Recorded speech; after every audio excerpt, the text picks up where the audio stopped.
scientists. "Wait!" I tried to order, but it was too late. Twin blasts of fiery energy zapped towards the first crate in front of the white-coated goons, easily missing any of the human targets. The crate exploded into a fiery green cloud that covered the entire room seemingly at once.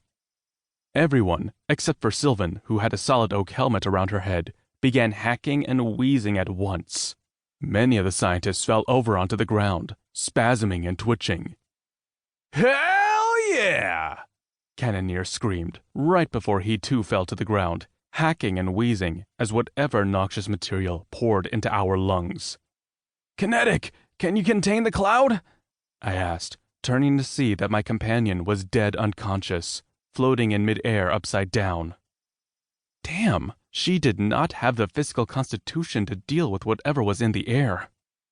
I, on the other hand, didn't even notice the hazardous effect, other than it causing me to cough a bit, like I had something stuck in the back of my throat.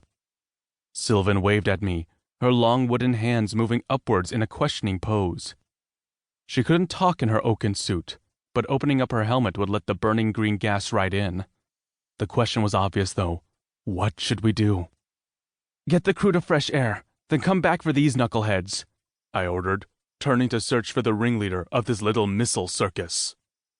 The room was suspiciously missing a strangely dressed megalomaniac rambling about his plans for ending and or dominating the world. No doubt he was somewhere safe, watching us right now. I glanced up at the ceiling to see several video cameras trained on both the door and the bomb workspace. I focused on the cameras, allowing my suit's system to switch to an electronic scanner. Immediately, I could see the power signatures leading to a hidden room behind an ordinary wall. A panic room? Not terribly brave.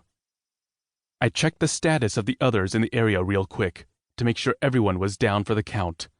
The noxious fumes had more or less rendered everyone useless, except for Sylvan and me. She was in the process of using her roots to tie each of these lawbreakers up, then carefully removing them from the source of the poison. Hopefully the gas wouldn't spread to the rest of the building. "Knock, knock!" I said, as I punched my fist through the metal wall. This one wasn't nearly as reinforced, perhaps due to the fact that it was designed to slide open. "Knock!" came a voice from behind the wall. "Stay back. I am armed and dangerous." "Uh-huh," I replied, prying open a hole wide enough for me to see through. There was a spectacled man in a lab coat, curled up in the corner of a very small room with only a computer and 12 security monitors.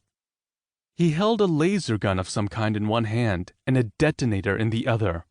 My scanners could instantly pick up on the fact that the detonator was live and primed. Only question was, what would it blow up? "Hey, easy there, pal," I said. "I'm just looking for your boss." I cupped my hands and face against the hole, trying my best to create an airtight seal. The last thing I needed was for this noxious gas to make him spasm and inadvertently click the detonator. "My boss?" he said, scowling at me. "I am the boss." "Sorry, I'm used to seeing elaborate costumes, not just lab coats and goggles."